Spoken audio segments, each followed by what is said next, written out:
ყველაფერი, რაც ამ ქვეყნის სახელმწიფოებრიობას ამყარებს, ის უნდა განადგურდეს.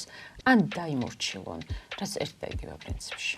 პოლიტიკა და პარტია განაპირობებს და განსაზღვრავს მეცნიერებას, კვლევას, ახლა უკვე განათლებასაც. ეს ქეთევან ხუსკივაძეა. ესპანური ენის ფილოლოგი, მთარგმნელი, თესეუს ლექტორი, განათლების მეცნიერებების დოქტორი. გაბრაზებული ვარ ძალიან და რაც უფრო ბრაზდები, მით უფრო არ მინდა ამ ქვეყნიდან წასვლა. სასოწარკვეთი საერთოდ არ მოდის იქიდან, როდესაც ხედავ სამუშია როგორ იქცევა, სასოწარკვეთთან მოდის, როდესაც ხედავ ადამიანები, რომლის იმედიც გაქვს, როგორ იქცევიან.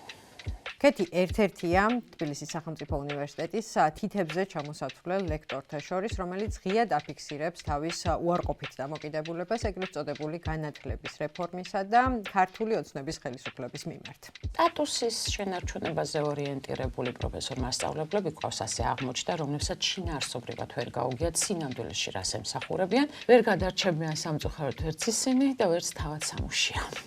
2 თებერვალს ქეთი ესწრებოდა თბილისის სახელმწიფო უნივერსიტეტში გამართულ აკადემიური საბჭოს ხდომას, სადაც განიხილებოდა ივანე ჯავახიშვილის სახელობის უნივერსიტეტისა და ტექნიკური უნივერსიტეტის გაერთიანების საკითხი. ადამიანებმა თურმე თავისი პოლიტიკური შეხედულებები ღობეს მიღმა უნდა დატოვონ, ამას ძალიან ხშირად ამბობდა რექტორი, რომელიც პოლიტიკური ნიშნით არის თავად დანიშნული და ამას ვერანაირად ვერ გაექცევა. ეს არის მოცემულობა. პირდაპირ თქვა, რომ ჩვენ ყველაფერი კარგად გვექნება, ტექნიკურ უნივერსიტეტს არ ექნება კარგად, ჩვენ პირიქით. ეს ხდომა დახურულ კარს მიღმა გაიმართა, ამ დღეს უნივერსიტეტის შენობაში შესვლის საშუალება არ ეძლეოდათ სტუდენტებსა და ჟურნალისტებს. თვითონ შენობაში ძალიან ბევრი დაცვა.